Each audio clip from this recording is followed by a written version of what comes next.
సరే అన్నావు, మీ పార్టీ అన్నది 42% అని. ఇస్తే తీసుకుంటాం,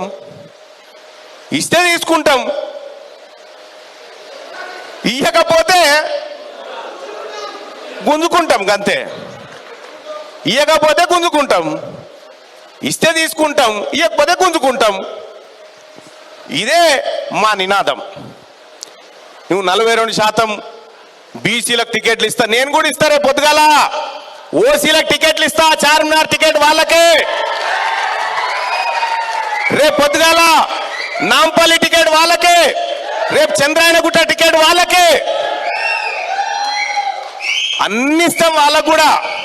ఎందుకు మమ్మల్ని బీసీలను బిచ్చగాలుగా చేసి మీ భవన్ల చుట్టూ అడుక్క తినేటట్టు చేసి ఇలా ఎన్టీఆర్ భవన్ ఓ దిక్కు, టిఆర్ఎస్ భవన్ ఓ దిక్కు, గాంధీ భవన్ ఓ దిక్కు, బీజేపీ భవన్ ఓ దిక్కు, ఈ అన్ని భవన్లు విలీనం చేస్తానో నాడు.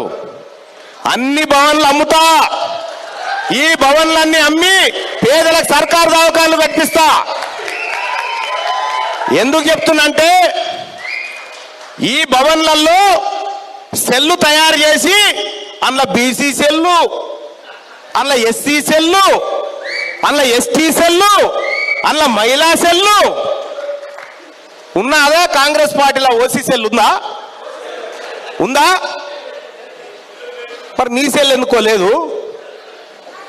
రేపటి బీసీ పార్టీలో ఓసీ సెల్ కూడా